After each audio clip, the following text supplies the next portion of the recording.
بسم اللہ الرحمن الرحیم الحمدللہ رب العالمین والصلاة والسلام علی سید الانبیاء والمرسلین وعلی آلہ الکرام واصحاب العظام اجمعین اما بعد فقد قال اللہ تبارک و تعالی کما ورد فی سورۃ البقرہ لیس البر ان تولوا وجوہکم قبل المشرق والمغرب ولکن البر من آمن باللہ والیوم الآخر والملائکۃ والکتاب والنبیین وآت المال علی حبہ ذوی القربى والیتامى والمساکین وابن السبیل والسائلین وفی الرقاب واقام الصلاۃ وآت الزکاۃ والموفون بعہدہم اذا عاہدوا والصابرین فی البأساء والضراء وحین الباس اولئک الذین صدقوا واولئک هم المتقون۔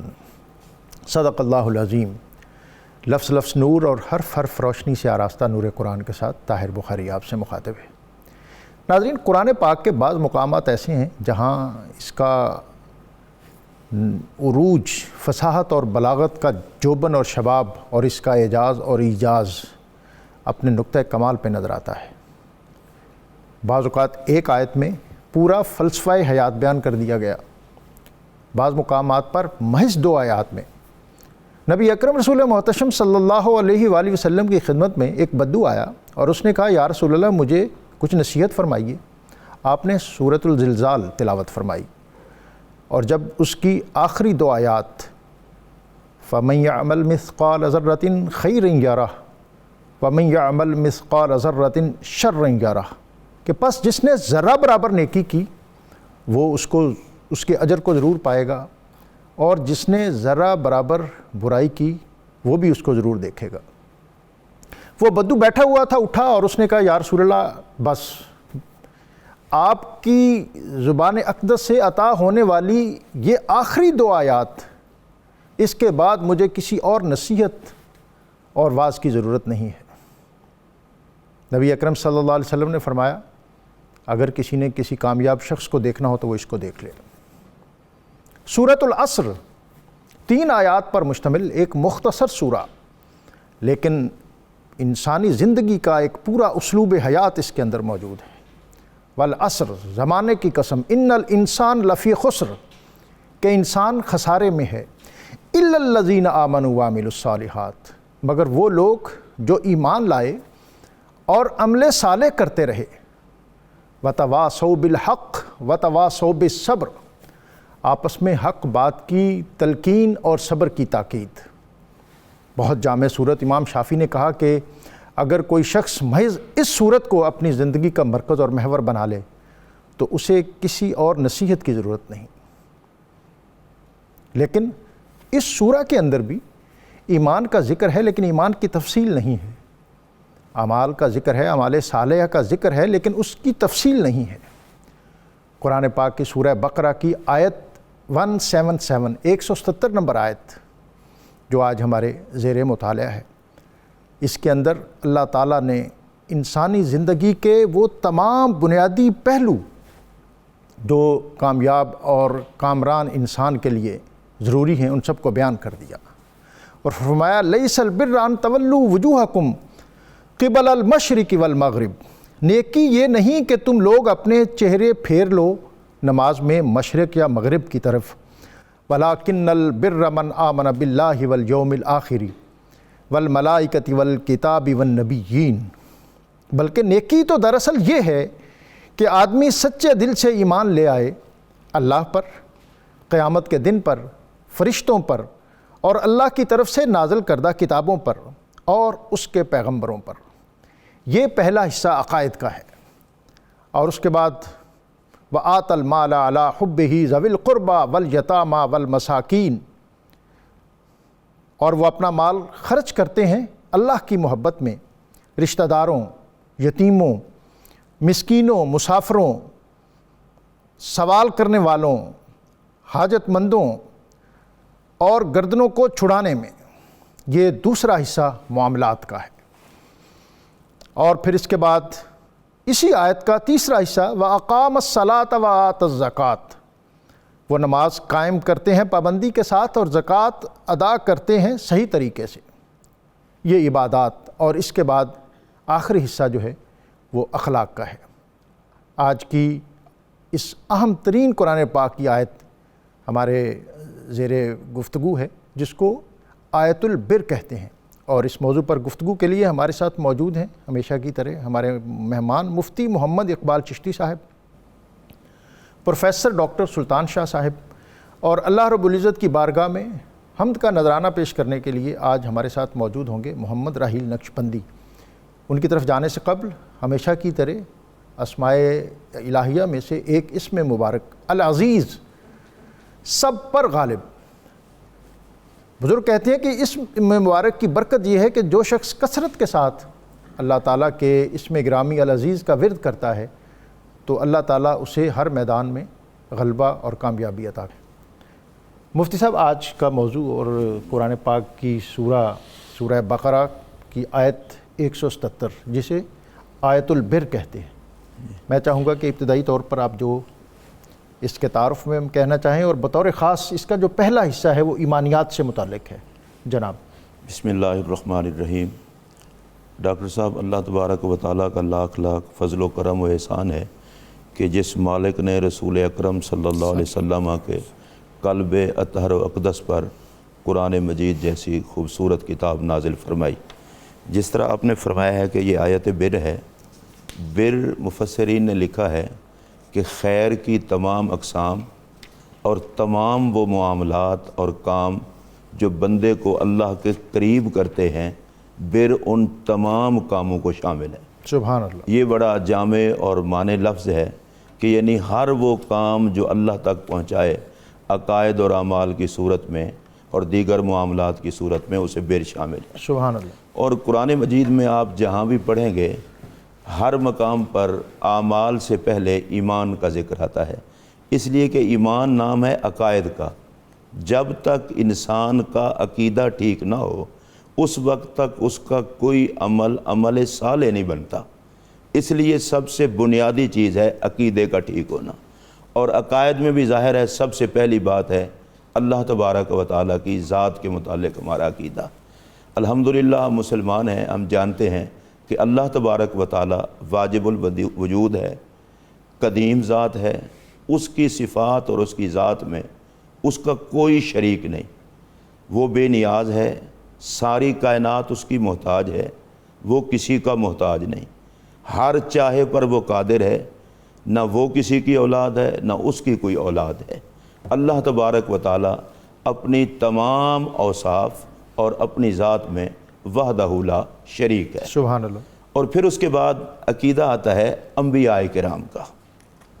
اہل اسلام کا عقیدہ یہ ہے کہ اللہ تبارک و تعالیٰ نے جناب آدم علیہ السلام سے لے کر نبی پاک علیہ السلام کی ذات گرامی تک مخلوق کی رشد و ہدایت کے لیے جتنے انبیاء اور رسول اعظام کو بھیجا ہے، وہ اللہ تبارک و تعالیٰ کی مخلوقات میں سب سے افضل و اعلیٰ انبیاء اور رسول اعظام ہیں، اور وہ سارے کے سارے سیرت اور صورت اور اخلاق میں بے عیب تھے۔ کسی نبی میں کوئی عیب نہیں تھا۔ ہر نبی کو معصوم ماننا، بے عیب ماننا، یہ ایمانیات کا حصہ ہے۔ اور ان تمام بے عیب اور معصوم نبیوں کے سردار جناب محمد الرسول اللہ صلی اللہ علیہ وسلم کی ذات گرامی ہے۔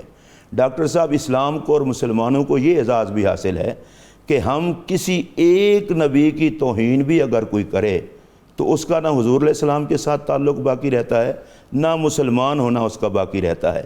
تمام انبیاء اور رسول اعظام کو اللہ کا نبی اور رسول ماننا اور ان کے مقام اور مرتبے کے مطابق ان کا احترام کرنا ہم پر فرض ہے۔ کسی ایک نبی علیہ السلام کی توہین سے بھی بندہ مومن باقی نہیں رہتا۔ لیکن حضور علیہ السلام پر جو ہمارا ایمان ہے وہ ذرا اس سے آگے ہے۔ ایک تو ہم رسول اللہ علیہ السلام کو تمام نبیوں سے افضل، تمام نبیوں سے آخری نبی مانیں گے، اور دوسرا نبی پاک صلی اللہ علیہ وسلم کی شریعت کو سابقہ شریعتوں کے لیے ناسخ، اور حضور علیہ السلام کی کتاب کو تمام کتابوں پر ترجیح دیتے ہوئے اب ہم پر فرض ہے تمام کتابوں کو برحق مان کر عمل کریں گے تو قرآن مجید پر۔ سبحان اللہ۔ ساری شریعتوں کا احترام کرتے ہوئے ہم ادب کریں گے اور عمل کریں گے تو شریعت مصطفیٰ کریم علیہ السلام پر۔ ڈاکٹر صاحب میں یہاں یہ بات بھی کہنا چاہتا ہوں، عام طور پر لوگ ایک جملہ کہہ دیتے ہیں، لا علمی میں کہتے ہوں گے، میں کوئی فتوے کی زبان نہیں استعمال کر رہا، وہ کہتے ہیں جی بے عیب ذات تو صرف اللہ کی ہے، باقی تو انسان خطا کا پتلا ہے۔ احتیاط کرنی چاہیے یہ جملہ کہتے ہوئے۔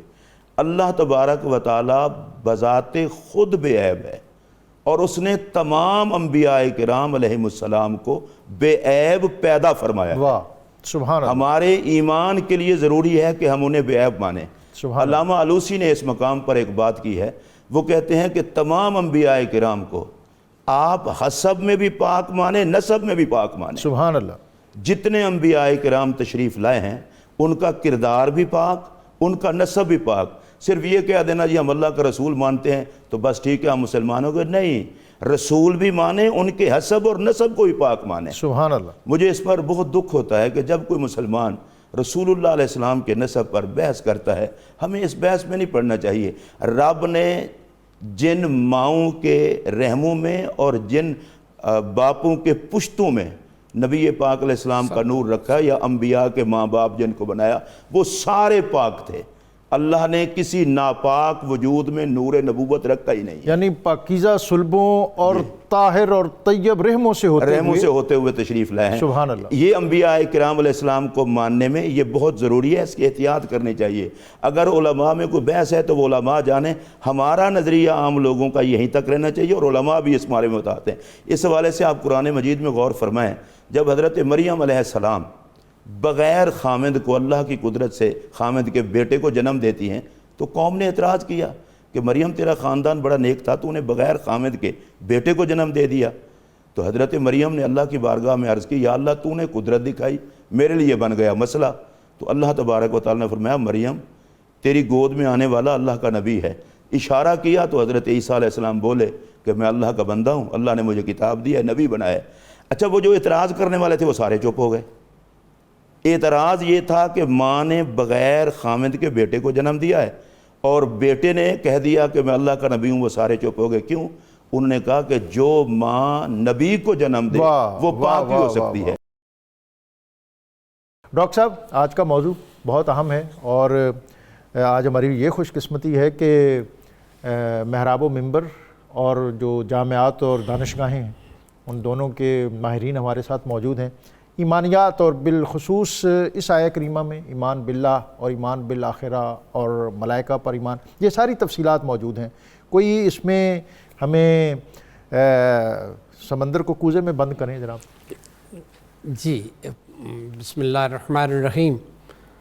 جہاں تک آیت بر کا تعلق ہے، اس میں 5-6 چیزیں مذکور ہیں، یعنی اللہ تعالیٰ نے بیان فرمائی ہیں۔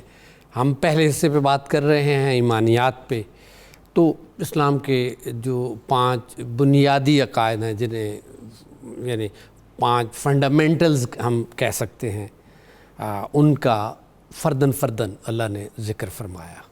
تو ہم مسلمان جو پہلی تو بات یہ یاد رکھیں کہ قارئین کرام کہ جو ہم مسلمان کہتے ہیں ہمارے 5 بنیادی عقائد ہیں، وہ پانچوں کے پانچوں قرآن مجید میں بھی مذکور ہیں اور صحیح احادیث صحیحہ میں بھی مذکور، اور حدیث جبریل میں نبی اکرم صلی اللہ علیہ وسلم نے اخبرنی علی ایمان اس کے ضمن میں اس کی تفصیل اس کے ضمن میں کچھ فرمایا۔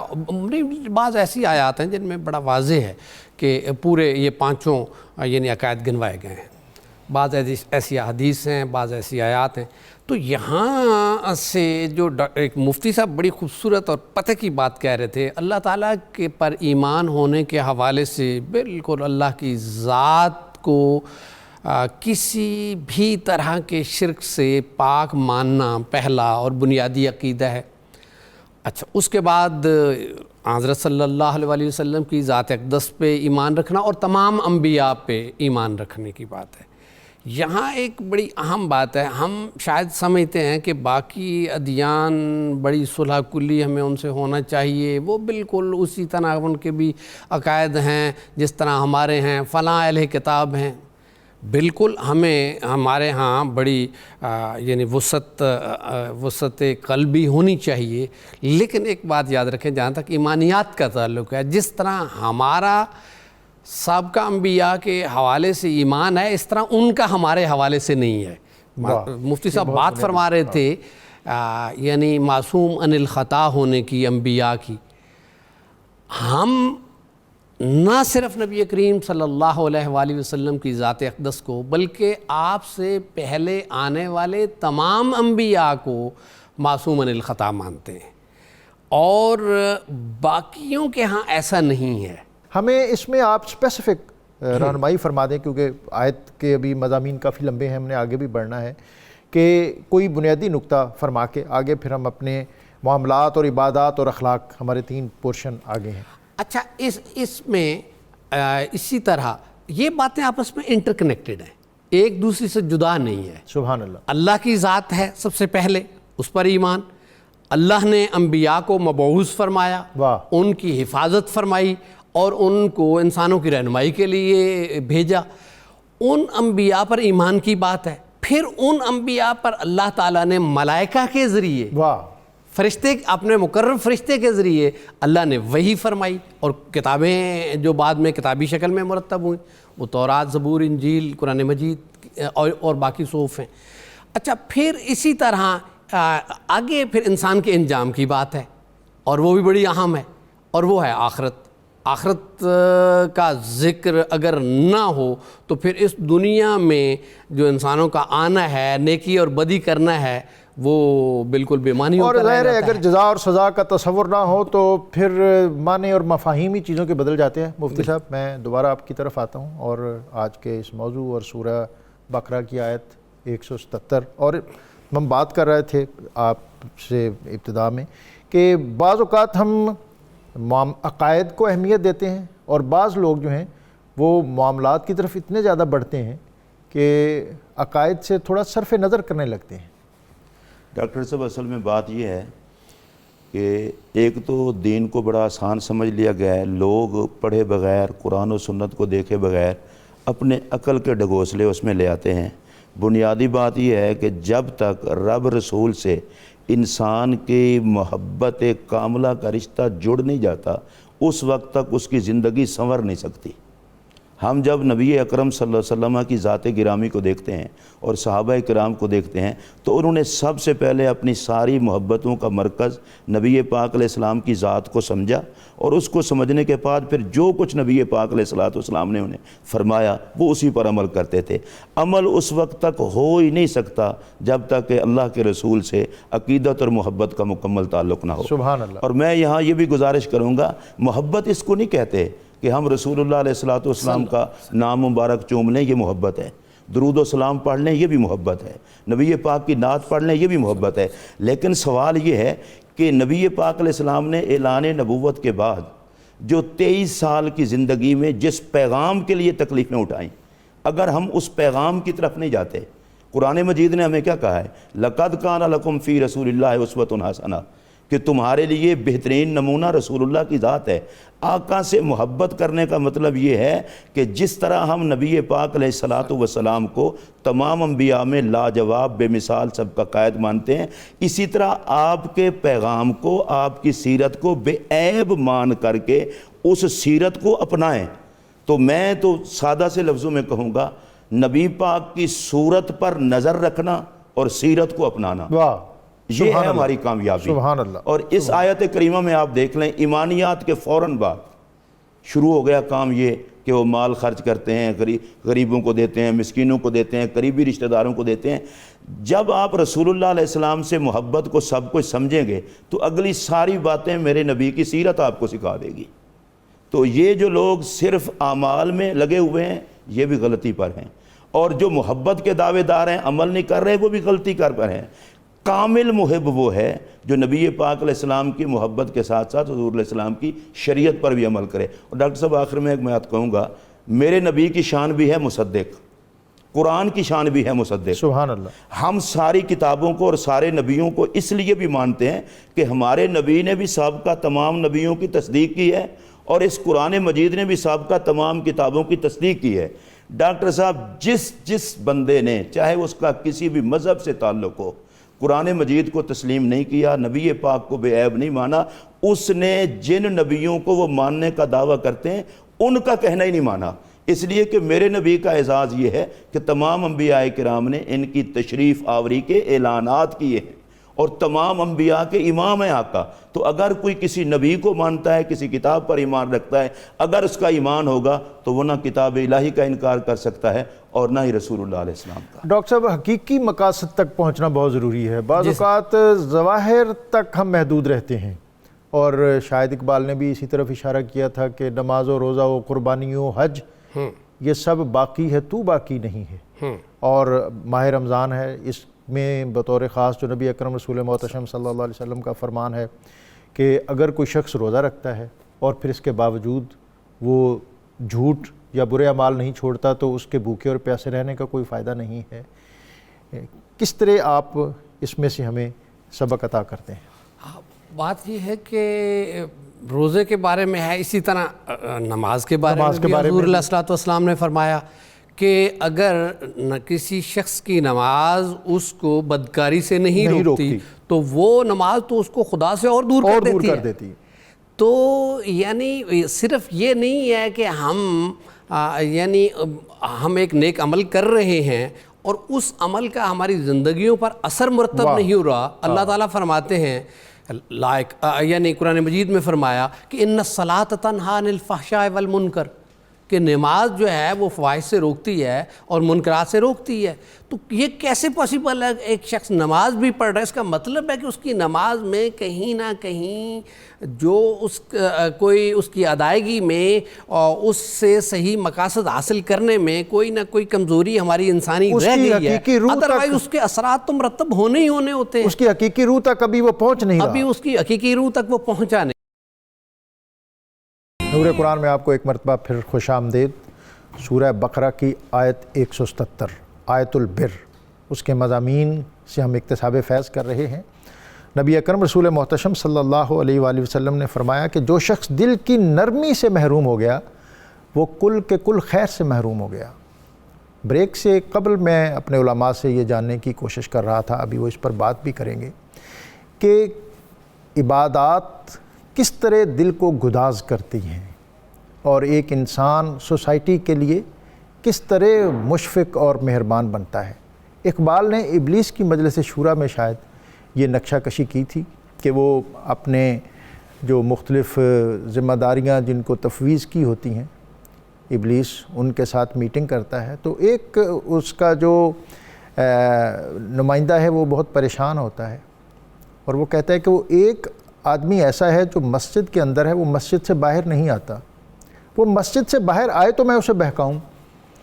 تو اس پر وہ اسے کہتا ہے کہ وہ جو مسجد کے اندر ہے نا، اس کو مسجد کے اندر ہی رہنے دو، اگر وہ مسجد سے باہر آئے گا تو کوئی خیر کا کام کرے گا، کسی بے نوا کے سر پہ ہاتھ رکھے گا، کسی یتیم کی دستگیری کرے گا، کسی ضرورت مند کی ضرورت پوری کرے گا، جو کہ دین کا جو معاشرتی سسٹم ہے اس کو وہ سپورٹ کرے گا، اور اس سے سوسائٹی جنت نظیر ہوگی۔ وہ جو شعر ہے اس کا کہ مست رکھو ذکر و فکر صبح گاہی میں اسے، پختہ تر کر دو مزاج خانقاہی میں اسے۔ جبکہ اصل جو خانقاہی نظام تھا اور اصل جو دین کی سپرٹ تھی، کہ اس بات کو ہم بارہا ذکر کر چکے ہیں کہ حضرت خواجہ نظام الدین اولیاء سے کسی نے اپنے دوست کی یا کسی بدخواہ کی بدخواہی کا ذکر کیا تو آپ نے فرمایا اس کو معاف کر دو، اگر اس کے کانٹوں کے جواب میں تو نے بھی کانٹے ہی رکھنے شروع کر دیے تو پھر اللہ کی یہ زمین کانٹوں سے بھر جائے گی۔ آپ اپنی خانقاہ کی بالائی منزل پر تھے کہ آپ نے ایک بڑھیا کو دیکھا جو کہولت اور بیماری کے باوجود دریا کے کنارے مشقت کر رہی تھی اور پانی کے ڈول کھینچ رہی تھی۔ آپ نے اپنے خادم کو بھیجا، پتہ کیا تو پتہ چلا کہ یہ ایک ہندو ہے اور اس کے گھر میں اور کوئی کمانے والا نہیں ہے، اسی سبب بیماری کے باوجود یہ ساری محنت مشقت کر رہی ہے۔ تو آپ نے فرمایا کہ اس خاتون سے کہو گھر چلی جائے، آج کے بعد اس ہندو گھرانے کے اخراجات جو ہیں وہ نظام الدین اولیاء کی خانقاہ سے ادا ہوں گے۔ یہ رفق، نرمی، گداز، کہ اگر کوئی آپ کا بھائی مشقت اور مشکل میں ہے اور آپ اس کی مشکل حل کر سکتے ہیں اور پھر اس کے باوجود آپ مشکل حل کرنے میں مدد نہیں کرتے، تو پھر یہ کوئی اور چیز ہے. یہ دین کا اور اسلام کا اور قرآن کا وہ جو ایک مرد مومن اور مرد مسلمان ہے، یہ وہ نہیں ہے. بریک سے قبل ہمارے ساتھ مفتی صاحب کالر تھے، انہوں نے کہا کہ خاتون نے پوچھا کہ زکوٰۃ کے پیسوں سے قبرستان یا قبر کسی کی قبر کو ٹھیک کروایا جا سکتا ہے؟ نہیں، یہ نہیں کروایا جا سکتا، کسی اور پیسے سے کروا لیں. کسی اور پیسے سے کروائیں. زکوٰۃ ہی نہیں، زکوٰۃ کے علاوہ باقی پیسے بھی رائے خدا میں لگائے جا سکتے ہیں. زکوٰۃ جو حقدار ہیں ان تک پہنچیں. یعنی اس محض زکوٰۃ پہ ہی تکیہ کرنا اور اسی سے سارے اس طرح کے کام پورے کرنے یہ کافی نہیں ہے، بلکہ زکوٰۃ کے علاوہ بھی اللہ کے راستے میں اور دیگر ضروریات پر خرچ کرنا چاہیے. ہمارے مفتی صاحب نے بتایا. رب نواز صاحب نے پوچھا تھا کہ مسجد میں جھگڑا رہتا ہے، ایک امام یا مولانا دوسرے مولانا اس سے بدظن کرتے رہتے ہیں. ڈاکٹر صاحب، اصل میں مسئلہ یہ ہے کہ مساجد میں جھگڑے کی مختلف وجوہات ہیں. پہلے تو میں ائمہ کرام سے گزارش کروں گا، ماحول اور معاشرے میں چونکہ دین کی فہم نہیں ہے تو وہ لوگوں کی سمجھ کو سامنے رکھ کے دین کے بارے میں گفتگو کریں تاکہ مسجد سے محبت اور پیار کا میسیج جائے. اور دوسری بات میں لوگوں سے گزارش کروں گا، جن معاملات کا آپ کو پتہ نہیں، اگر عالم دین آپ کو بتاتا ہے تو اس سے الجھا نہ کریں. الجھاؤ اس لیے پیدا ہوتا ہے. ائمہ کو چاہیے کہ لوگوں کے ذہن کے مطابق بات کریں، ان کی ذہن سازی کریں تاکہ مسجد سکون کی جگہ رہے، تفرقے کی جگہ نہ رہے. اور عوام الناس کو چاہیے کہ جب کوئی دین کا خادم انہیں دین سمجھاتا ہے تو بعض دفعہ کہہ دیتے ہیں جی ہم نے تو آج تک سنا ہی نہیں.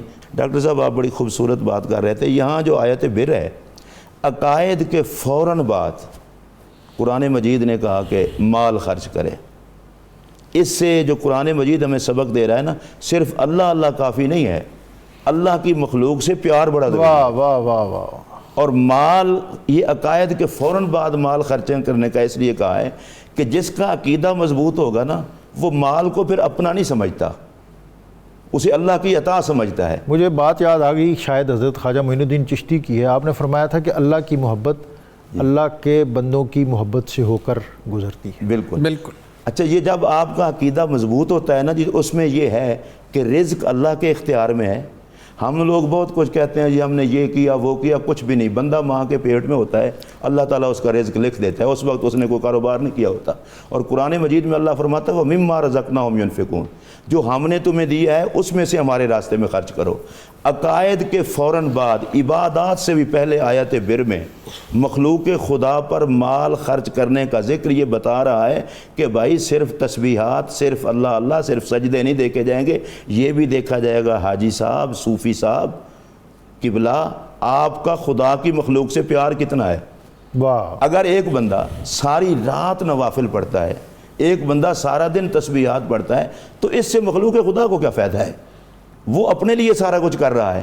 قرآن یہ کہتا ہے کہ تمہارے عقائد ٹھیک ہیں تو اللہ تبارک و تعالیٰ اور اس کے رسول پاک کے بندے اور نوکر ہونے کے بعد اب رسول کی امت اور خدا کے بندوں سے بھی پیار کرو. اچھا، میں مفتی صاحب یہ چاہوں گا کہ یہ جس طرح قرآن پاک نے بیان کر دیا ہے وَآتَ الْمَالَ عَلَىٰ حُبِّهِ ذَوِي الْقُرْبَىٰ، جی ہم مال بھی خرچ کرتے ہیں بعض اوقات، لیکن وہ کہتے ہیں کہ جی وہ یعنی اپنوں کو مال دینے کی یہ ترجیح، یہاں اس کی کیا حیثیت ہے؟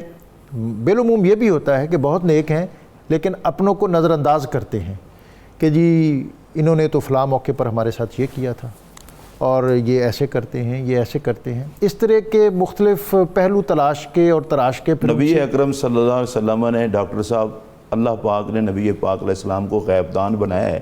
نبی پاک علیہ السلام فرماتے ہیں کہ جو رشتہ دار آپ سے اچھا سلوک نہیں کرتا اس پر خرچ کرنا بہترین صدقہ ہے. واہ سبحان اللہ. اس لیے کہ آپ رشتہ دار اور صلہ رحمی کا ثواب حاصل کرنا چاہتے ہیں، ثواب آپ کو اللہ نے دینا، اس رشتہ دار نے تو نہیں دینا. اگر آپ پہلے تعلقات ٹھیک کر کے پھر دینا چاہتے ہیں تو پھر تعلقات اصل میں یہ جو آپ کی بات ہے یہ بہت اہم ہے. یہ اسپرٹ اور یہ اگر جذبہ پیدا ہو جائے ڈاکٹر صاحب جی کہ یہ میں جو کر رہا ہوں یہ اللہ کے لیے کر رہا ہوں، اس میں للہیت اور اخلاص آ جائے تو پھر تو چیزوں کے منظر اور مظہر ہی بدل جاتے ہیں. ظاہر پرستی ہمارے ہاں زیادہ ہے، حقیقت تک ہم کم پہنچتے ہیں. اسی ضمن میں آپ کچھ فرما دیں اور پھر اس میں آگے جو ہے والیتامی والمساکین وابن السبیل والسائلین وفی الرقاب، ماہ رمضان المبارک میں، اور وفی الرقاب اس دور میں رقاب کا اس نوعیت کا تصور جب یہ آیات نازل ہو رہی تھیں وہ اور تھیں، آج اس کے دائرے کو ہم کس طرح وسعت دے سکتے ہیں؟ جی پہلے تو میں یہ عرض کرنا چاہتا ہوں کہ یہاں اللہ تعالیٰ نے جن 6 کیٹیگریز کا ذکر فرمایا ہے، اگر ہم ان سب کے حقوق کا خیال کریں، آغاز ہو رہا ہے وَآتَ الْمَالَ عَلَىٰ حُبِّهِ ذَوِي الْقُرْبَىٰ، کہ تم اپنا مال خرچ کرو اللہ کی محبت میں، کن پر؟ جو تمہارے عزیز ہیں، جو رشتہ دار ہیں، یعنی جو خونی رشتے ہیں۔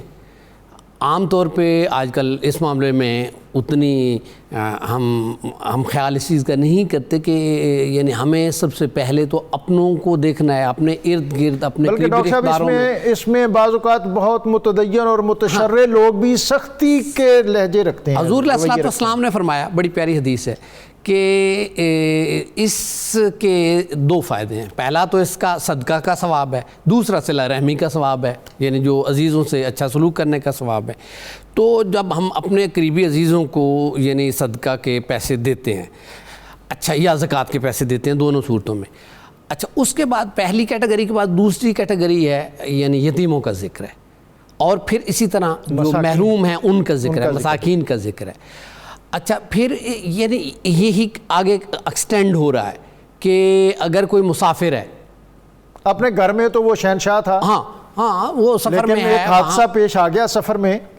اچھا، اس معاملے میں ایک بڑی یعنی پیاری بات، ایک حدیث ہے، حضور علیہ السلام نے فرمایا کہ اگر کوئی شخص گھوڑے پہ سوار ہو اور وہ بھی تم سے یعنی سوال کرے تو تم لوگوں نے اس کی وہ سوال پورا کریں، یہ مت کہیں کہ تو گھوڑے پہ سوار ہے، گھوڑا اس زمانے میں بہت اچھی سواری ہمارے ہاں ہم بالعموم یہ ہمارے ہاں رویہ ہے، ہم کہتے ہیں جی دیکھیں یہ اچھا خاصا ہے، یہ محنت مزدوری کر سکتا ہے، یہ کرتا ہے، اور پھر بعض اوقات یہ بھی ہوتا ہے کہ ہم شاید ہم گداگری کو فروغ دے رہے ہیں اس کی مدد کر کے، اس میں ایک کنفیوژن سی ہے۔ اچھا ڈاکٹر صاحب، کوئی کنفیوژن نہیں ہے، ہم سمجھتے ہیں کہ قرآن مجید میں 2 کیٹیگریز ہیں کہ یہ جو حق معلوم ہے یہ للسائل والمحروم، 2 کیٹیگریز کے لیے، ایک وہ جو سوال کرتے ہیں یعنی ضرورت مند ہیں اور دستے سوال دراز کرتے ہیں، وہ مستحق ہے یا نہیں ہے، وہ مستحق ہے یا نہیں، ہمیں اس سے کوئی نہیں ہونا چاہیے۔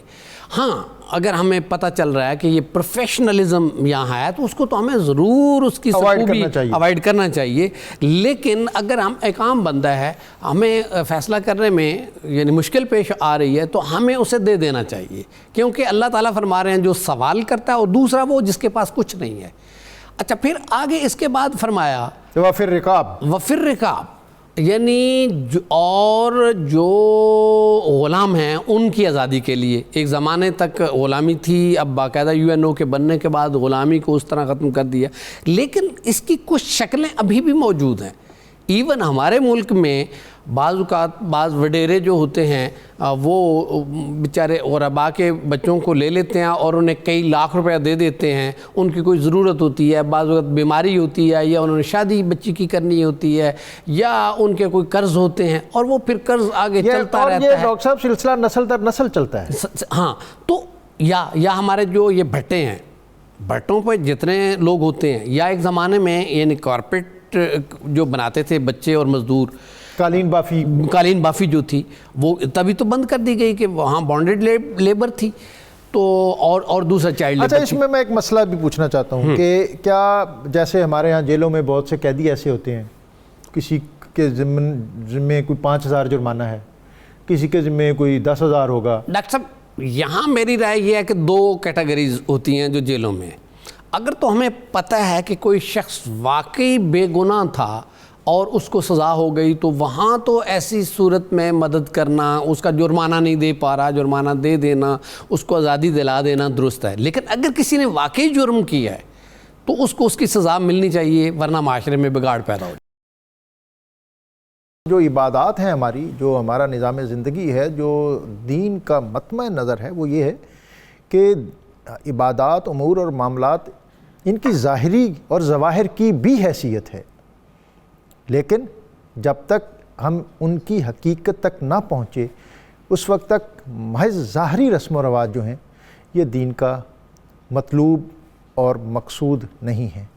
اور ایک اور بات جو ان آیات کے اندر موجود ہے وہ دوسروں کے ساتھ نرمی کی، رفق کی۔ اور جب ہم نے اس ماہ مقدس کے آغاز پر حضرت سلمان فارسی کا روایت کردہ نبی اکرم صلی اللہ علیہ وسلم کا وہ خطبہ پڑھا تھا، تو اس میں بھی ایک چیز بطور خاص ہم نے سنی، دیکھی اور پڑھی، جس میں نبی اکرم صلی اللہ علیہ وسلم نے فرمایا تھا کہ اس ماہ مبارک میں وہ شخص جو اپنے ماتحت اور زیر دست کے کام میں تخفیف کر دے۔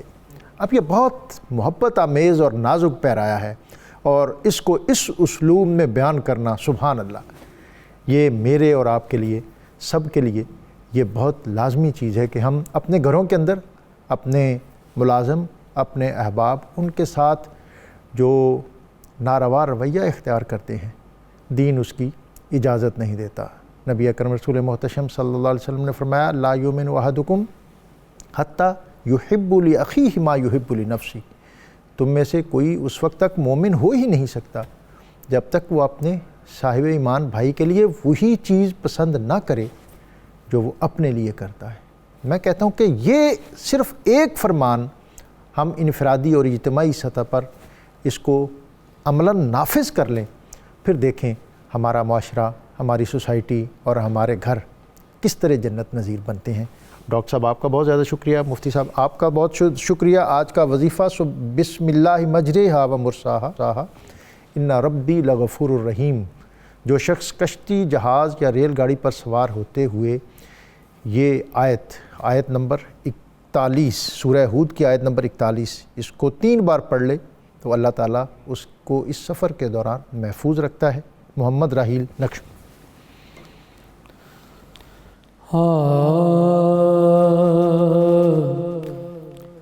اول حمد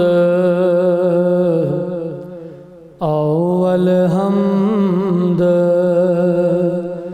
ثنا الہی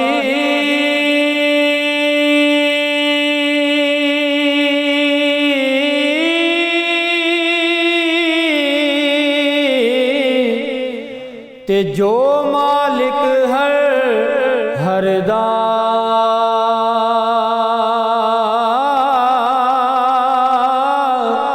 اس دا نام چتارن والا تے کسے میدان نہردا اس دا نام چتارن والا تے کسے میدان نہردا تے جے ویکھاں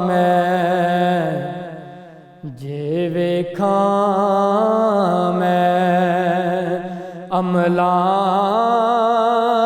والے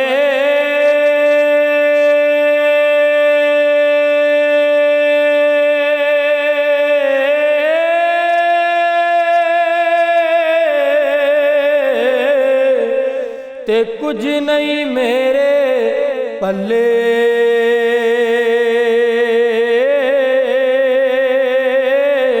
جے ویکھاں تیری رحمت والے مولا بلے بلے بلے جے ویکھاں تیری رحمت والے مولا بلے بلے بلے تے رحمت دا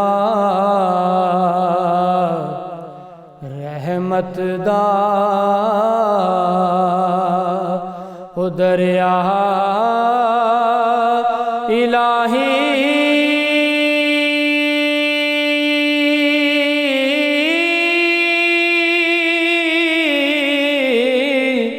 ہر دم وگدا تیرا